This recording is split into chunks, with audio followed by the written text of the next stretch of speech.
Sir, എനിക്കിന്ന് half day leave വേണമായിരുന്നു. ഫയലുകൾ ടേബിളിൻ്റെ പുറത്ത് വെച്ചിട്ട് ഭാമ മാനേജറിനോട് പറഞ്ഞു. എന്താടോ ഒന്ന് വിശേഷം? അയാൾ തിരക്കി. ഇന്ന് ഞങ്ങളുടെ വെഡിങ് ആനിവേഴ്സറിയാണ്. ഞങ്ങളൊന്ന് പുറത്തു പോകാൻ പ്ലാൻ ചെയ്തിരുന്നു. ഭാമ മറുപടി പറഞ്ഞു. ആ, അതിനെന്താ, ലീവ് എടുത്തോളൂ. Happy anniversary both of you. Thank you sir. Bhama ചിരിച്ചു. ഉച്ചയായപ്പോഴേക്കും ഭാമ ഓഫീസിൽ നിന്നിറങ്ങി. ബാഗിൽ നിന്ന് ഫോണെടുത്ത് ഡയൽ ചെയ്തു. അരുണേട്ടാ, ഞാൻ ഇറങ്ങിയിട്ടോ. അരമണിക്കൂറിനുള്ളിൽ ഞാനെത്തും. ഓക്കെ. ആ ഭാമേ, നീ വരുന്ന വഴി ക്വീൻസിൽ ഓർഡർ ചെയ്തിരിക്കുന്ന കേക്ക് കൂടി വാങ്ങിപ്പോരെ? ഞാനിനി അതിനുവേണ്ടി പോകണ്ടല്ലോ. മറുതലക്കിൽ നിന്ന് അരുണിൻ്റെ ശബ്ദം. ശരിയേട്ടാ, ഞാൻ വാങ്ങി വരാം. ഓക്കെ. ഭാമ ഫോൺ കട്ട് ചെയ്തു. ആക്റ്റീവ സ്റ്റാർട്ട് ചെയ്ത് റോഡിലേക്ക് ഇറങ്ങി. റോഡിൽ ഭയങ്കര തിരക്ക്. ഒരു വിധത്തിൽ ബേക്കറിയുടെ മുന്നിലെത്തി. ക്വീൻസ് ടൗണിലെ മുന്തിയൊരു ബേക്കറിയാണ്. അതിൻ്റെ കൂടെ തന്നെ ഐസ്ക്രീം പാർലറും റെസ്റ്റോറൻറ്റും ഒക്കെയുണ്ട്. സാമാന്യം നല്ല തിരക്കാണ് അവിടെ എപ്പോഴും. വണ്ടി പാർക്കിങ്ങിൽ വെച്ചിട്ട് ഹെൽമറ്റ് ഊരി കയ്യിൽ പിടിച്ചുകൊണ്ട് ഭാമ ബേക്കറിയിലേക്ക് കയറി. സ്റ്റെപ്പ് കയറി മുകളിലേക്ക് നടന്നപ്പോൾ എതിരെ വരുന്ന ആളെ കണ്ട് ഭാമ ഞെട്ടി. നെഞ്ചിലൊരാൾ. അയാളെ തന്നെ നോക്കി അവൾ സ്തബ്ധയായി നിന്നപ്പോഴേക്കും അയാൾ അവളെ കടന്നുപോയി. സ്ഥലകാല ബോധം വീണ്ടെടുത്ത് അവൾ തിരിഞ്ഞു. രാജീവ്, അവൾ വിളിച്ചു. പക്ഷെ അയാൾ നിന്നില്ല. അവൾ അയാളുടെ പിറകെ ചെന്ന് അയാളുടെ മുന്നിലായി കയറി നിന്നു. രാജീവ്. അവൾ അയാളുടെ മുഖത്തേക്ക് നോക്കി വീണ്ടും വിളിച്ചു. അയാൾ ഒന്ന് പുഞ്ചിരിച്ചു. എന്നിട്ട് പറഞ്ഞു, കുട്ടിക്ക് ആളെ മാറിയെന്ന് തോന്നുന്നു. എൻ്റെ പേര് കിഷോർ എന്നാണ്. അല്ല, ഞാൻ വിശ്വസിക്കില്ല. നിങ്ങൾ രാജീവ് തന്നെയാണ്. അവളുടെ ശബ്ദം വിറച്ച് കരച്ചിലിൻ്റെ വക്കോളമെത്തി. അപ്പോഴേക്കും ആളുകൾ ശ്രദ്ധിക്കാൻ തുടങ്ങി. എന്താണ് പ്രശ്നമെന്ന് തിരക്കി 1-2 പേര് അവിടെ എത്തി. ഈ കുട്ടി ഞാനേതോ രാജീവാണെന്ന് കരുതി എന്നെ തടഞ്ഞു നിർത്തിയതാണ്. ഞാൻ കിഷോർ. US-ലാണ് ജനിച്ചതും വളർന്നതുമെല്ലാം. കഴിഞ്ഞ ആഴ്ചയാണ് അച്ഛൻ്റെ തറവാട്ടിലേക്ക് എത്തുന്നത്. എനിക്കിവിടെ ആരെയും പരിചയമില്ല, അയാൾ പറഞ്ഞു. എന്നിട്ട് അവിടെ നിന്ന് മെല്ലെ തൻ്റെ കാറിൻ്റെ അടുത്തേക്ക് പോയി. മോൾ കാള് തെറ്റിയതാകും. റിലാക്സ്, റിലാക്സ് എന്ന് പറഞ്ഞ് ഒരു പ്രായമുള്ള സ്ത്രീ പുറത്ത് തട്ടിയപ്പോഴാണ് ഭാമ ഞെട്ടലിൽ നിന്ന് ഉണർന്നത്. അയാൾ കയറിയ കാർ അവിടെ ഇല്ലായിരുന്നു. പോയെന്നവൾക്ക് മനസ്സിലായി. ഒരു വിധത്തിൽ അവിടെ നിന്ന് കേക്കും വാങ്ങി ഇറങ്ങി. വണ്ടി ഓടിച്ചപ്പോഴെല്ലാം അവളുടെ മനസ്സിൽ ആ മുഖമായിരുന്നു. താടി വെച്ചത് മാത്രമാണ് ആ മുഖത്തുള്ള ഏക മാറ്റം. എത്ര കാലം കഴിഞ്ഞാലും മറക്കാൻ പറ്റുന്ന ഒരു മുഖമല്ലല്ലോ അത്. ഒരിക്കൽ അത്രയും പ്രിയപ്പെട്ടതായിരുന്നു അത്. എത്രയോ പ്രാവശ്യം ഒന്നും പറയാനില്ലെങ്കിലും മുഖത്തോട് മുഖം നോക്കിയിരുന്നിട്ടുണ്ട്. പഴയതൊക്കെ ഓരോന്നായി ഓർത്തെടുക്കുമ്പോൾ അവളുടെ കണ്ണുകൾ നിറഞ്ഞിരുന്നു. വീട്ടിലെത്തിയപ്പോഴേക്കും വാതുക്കൽ അരുൺ നിൽപ്പുണ്ടായിരുന്നു. കൊള്ളാം, 1/2 മണിക്കൂറെന്ന് പറഞ്ഞിട്ട് ഇപ്പോൾ 1.5 മണിക്കൂർ കഴിഞ്ഞു. എന്താ നീ ലേറ്റായത്? വിളിച്ചിട്ട് ഫോൺ എടുത്തില്ലല്ലോ, അരുൺ ചോദിച്ചു. അത് പിന്നെ കേക്ക് റെഡിയായില്ലായിരുന്നു, വെയിറ്റ് ചെയ്യാൻ പറഞ്ഞു. അങ്ങനെ താമസിച്ചു പോയി, അവൾ മെല്ലെ പറഞ്ഞുകൊണ്ട് അകത്തേക്ക് പോയി. അവളുടെ മുഖം കണ്ട അരുണിന് എന്തോ പന്തികേട് തോന്നി. അയാൾ പിറകെ ചെന്നു. കട്ടിലിൽ മുഖത്ത് കൈകളമർത്തി കുഞ്ഞിരിക്കുകയാണ് ഭാമ.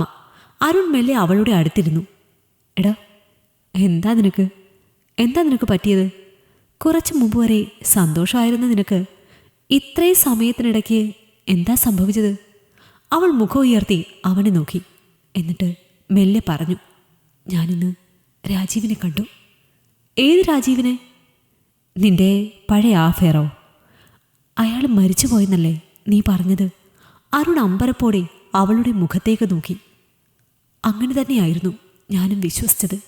പക്ഷേ ഇന്ന് ഞാൻ നേരിൽ കണ്ടു, അവൾ പറഞ്ഞു.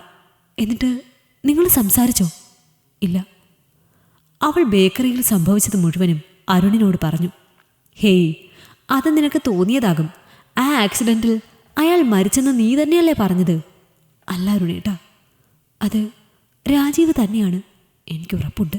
അവൾ വീണ്ടും പറഞ്ഞുകൊണ്ടിരുന്നു. നോക്ക് ഭാമ, നമ്മുടെ ജീവിതത്തിലെ ഒരു പ്രധാനപ്പെട്ട ദിവസമാണിന്ന്.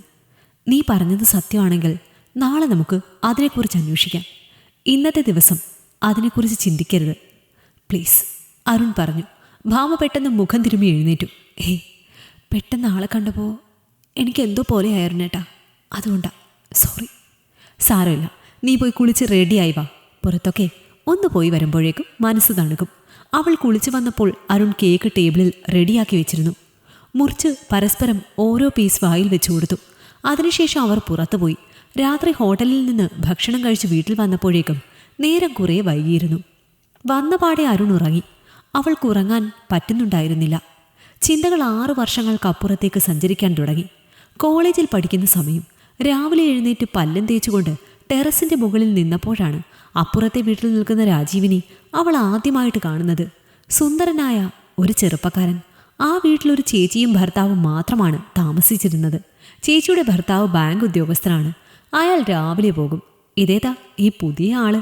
അതൊന്ന് തിരക്കിയിട്ട് തന്നെ കാര്യം. പെട്ടെന്ന് തന്നെ മുഖം കഴുകി താഴേക്കിറങ്ങി നേരെ അയൽപ്പക്കത്തെ വീട്ടിലേക്ക് ചെന്നു. ചേച്ചിയേ, ലത ചേച്ചിയേ, ഭാമ ഉറക്കെ വിളിച്ചു. വാതിൽ തുറന്നത് രാജീവാണ്. ഒറ്റ നോട്ടത്തിൽ തന്നെ രണ്ടാളുടെയും കണ്ണുകൾ തമ്മിലുടക്കി. പെട്ടെന്നവൾ കണ്ണുകൾ പിൻവലിച്ചു. എന്നിട്ട് ചോദിച്ചു, ലത ചേച്ചിയില്ലേ ഇവിടെ? ചോദിച്ചു തീർന്നപ്പോഴേക്കും ചേച്ചി അകത്തുനിന്ന് ഇറങ്ങി വന്നു. ഹാ, ഭാമ മോളോ? എന്താ മോളെ രാവിലെ? കയറി വാ, അവർ വിളിച്ചു. അവൾ മെല്ലെ അകത്തേക്ക് കയറി. ഈ ലക്കം വനിത വന്നോ ചേച്ചി? അവൾ വെറുതെ ചോദിച്ചു. ആ, വന്നല്ലോ. ആ ടീപ്പോയുടെ മുകളിൽ കാണും, നോക്ക്. അതാരാ ചേച്ചി ആ ആള്? അവൾ ചോദിച്ചു. അയ്യോ, അത് പറയാൻ മറന്നു. അതെൻ്റെ ആങ്ങളയുടെ മോനാണ് രാജീവ്. അവരുടെ വീട് തൃശ്ശൂരാണ്. ഇവിടെ ട്രിവാൻഡ്രത്ത് അവന് ജോലി കിട്ടി. ഞങ്ങൾ ഇവിടെ ഉള്ളപ്പോൾ പുറത്തെങ്ങും കാശ് കൊടുത്ത് വീടെടുക്കണ്ടല്ലോ. ഇവിടെ നിന്ന് പോയി വരാമല്ലോ, അടുത്തല്ലേ. അവളൊന്ന് മൂളി. എങ്കിൽ ഞാൻ ഇറങ്ങട്ടെ ചേച്ചി, കോളേജിൽ പോകാൻ സമയമായി പറഞ്ഞുകൊണ്ട് അവൾ അവിടെ നിന്നും ഇറങ്ങി. പുറത്ത് സിറ്റൗട്ടിൽ പത്രം നോക്കിക്കൊണ്ടിരിക്കുന്ന രാജീവിനെ അവൾ ഏറെ കണ്ടിട്ടൊന്ന് നോക്കി. വനിത വാങ്ങാൻ വന്നതാണോ അതോ പുതിയ ആളാരാണെന്നറിയാൻ വന്നതാണോ? അവൻ്റെ പെട്ടെന്നുള്ള ചോദ്യം കേട്ട് അവളൊന്ന് ചൂളി. ചുണ്ടുകൂട്ടി കൊഞ്ഞനം കുത്തിയിട്ട് ഒരു ചെറിയ പുഞ്ചിരിയോടെ അവൾ വീട്ടിലേക്കോടി. അതൊരു തുടക്കമായിരുന്നു. ആരും അറിയാതെ അവരുടെ ഇടയിൽ പ്രണയം മുട്ടിട്ടു തുടങ്ങി. വഴിയിൽ വെച്ചും വീട്ടിൽ വെച്ചും പരസ്പരം കണ്ടു, സംസാരിച്ചു. ശരിക്കും പിരിയാനാവാത്ത തരത്തിൽ രണ്ടാളും അടുത്തു. ഒരു ദിവസം പതിവ് പോലെ എന്തോ കാര്യം പറഞ്ഞ് ലത ചേച്ചിയുടെ വീട്ടിൽ ചെന്നു. രാജീവ് ആ സമയം അവിടെ ഇല്ലായിരുന്നു. ഭാമേ, ഞാനും ചേട്ടനും കൂടി അടുത്ത ആഴ്ച നിന്റെ വീട്ടിലേക്ക് വരുന്നുണ്ട്. രാജീവിൻ്റെയും നിന്റെയും കല്യാണക്കാര്യം സംസാരിക്കാൻ. ഭാമ ഞെട്ടി. ഇവരിതെങ്ങനെ അറിഞ്ഞു? അത് മനസ്സിലാക്കിയിട്ടെന്നോണം ലത ചേച്ചി തുടർന്നു. പൂച്ച കണ്ണടച്ച് പാല് കുടിക്കുന്നത് ആരും അറിഞ്ഞിട്ടില്ലെന്നാ വിചാരം? രണ്ടും കൂടെയുള്ള കറക്കമൊക്കെ ഞങ്ങൾ അറിഞ്ഞു. നിന്റെ അച്ഛനോട് സംസാരിച്ചപ്പോൾ അവർക്ക് എതിർപ്പൊന്നുമില്ല. അപ്പോൾ അവൾ വീണ്ടും ഞെട്ടി. എന്നിട്ട് അവരിതൊന്നും അറിഞ്ഞ ഭാവം പോലും നടിച്ചില്ലല്ലോ. അവൾക്ക് അത്ഭുതത്തോടൊപ്പം സന്തോഷവും തോന്നി. അങ്ങനെ രണ്ട് വീട്ടുകാരും ചേർന്ന് കല്യാണ തീയതി ഉറപ്പിച്ചു. അന്നായിരുന്നു ആ നശിച്ച ദിവസം. കല്യാണത്തിന് തുണികൾ എടുക്കാൻ രണ്ട് വീട്ടുകാരും ഒന്നിച്ചാണ് എത്തിയത്. തുണിയെടുത്ത ശേഷം രാജീവ് അവളോട് പറഞ്ഞു, അവർ പൊക്കോട്ടെ ഭാമേ, നമുക്ക് ഒന്ന് കറങ്ങിയിട്ടൊക്കെ പോകാം. എന്താ? ഓക്കെ, അവളും സമ്മതിച്ചു. തുണികൾ വീട്ടുകാരുടെ കയ്യിൽ കൊടുത്തുവിട്ട ശേഷം രാജീവും ഭാമയും ബൈക്കിൽ ടൗണിലേക്ക് ഇറങ്ങി. നേരെ ഒരു റെസ്റ്റോറൻറ്റിൽ പോയി ഭക്ഷണം കഴിച്ചു. അവിടെ നിന്ന് പാർക്കിൽ. അങ്ങനെ കുറേ നേരം ചുറ്റിയടിച്ച ശേഷം തീരുമാനിച്ചു വീട്ടിലേക്ക് പോകാൻ. ഇനി ആരെങ്കിലും കണ്ടാലും കുഴപ്പമില്ല. നീ എന്നെ ഒന്ന് കെട്ടിപ്പിടിച്ചിരുന്നോ? രാജീവ് പറഞ്ഞു. അയ്യടാ, ചെക്കനിപ്പോൾ എന്താ ധൈര്യം? അവൾ അവൻ്റെ പുറത്ത് ചെറുതായി ഒന്ന് പിച്ചിയ ശേഷം അവനെ കെട്ടിപ്പിടിച്ചു.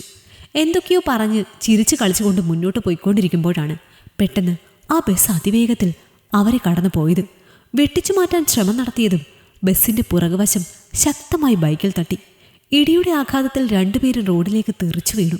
തല പൊട്ടി ചോരയൊലിച്ച് കിടക്കുന്ന ഭാമയ്ക്ക് കണ്ണിൽ ഇരുട്ട് കയറുന്നത് പോലെ തോന്നി. ബോധമില്ലാതെ കിടന്ന രാജീവിൻ്റെ നേർക്ക് ഒരു ടിപ്പർ പാഞ്ഞെടുക്കുന്നത് കണ്ട് ഭാമ അലറി വിളിച്ചു. 3 ദിവസം കഴിഞ്ഞ് കണ്ണുകൾ തുറക്കുമ്പോൾ താൻ ഹോസ്പിറ്റലിലാണ്. അവളുടെ കണ്ണുകൾ ചുറ്റും പരതി. അച്ഛനും അമ്മയും അടുത്തുണ്ട്. രാജീവ്, രാജീവ്. അവളുടെ ചുണ്ടുകൾ മെല്ലെ അനങ്ങി. രാജീവിന് കുഴപ്പമില്ല മോളെ, ചെറിയ പരിക്കേ ഉള്ളൂ. എന്നാലും റെസ്റ്റ് എടുക്കണം. വീട്ടിലുണ്ട്, നമുക്ക് ചെന്നിട്ട് കാണാം, അച്ഛൻ പറഞ്ഞു. അവൾക്ക് സമാധാനമായി. കണ്ണ് മെല്ലെ അടച്ച് അവൾ കിടന്നു. ഒരാഴ്ച കൂടി കഴിഞ്ഞിട്ടാണ് അവളെ ഡിസ്ചാർജ് ചെയ്തത്.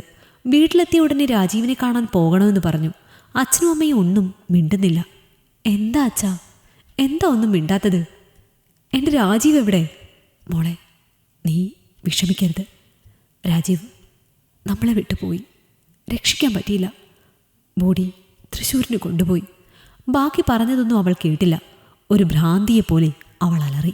ഏകദേശം 1 വർഷത്തോളം കഴിഞ്ഞാണ് അവൾ ആ ഷോക്കിൽ നിന്നും വിമുക്തയായത്. ഇപ്പോൾ യാഥാർത്ഥ്യത്തോട് അവൾ പൊരുത്തപ്പെട്ടു തുടങ്ങി.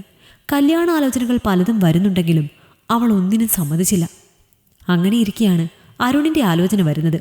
വീട്ടുകാരുടെ നിർബന്ധം കാരണം അവനോടൊന്ന് സംസാരിക്കാൻ അവൾ സമ്മതിച്ചു.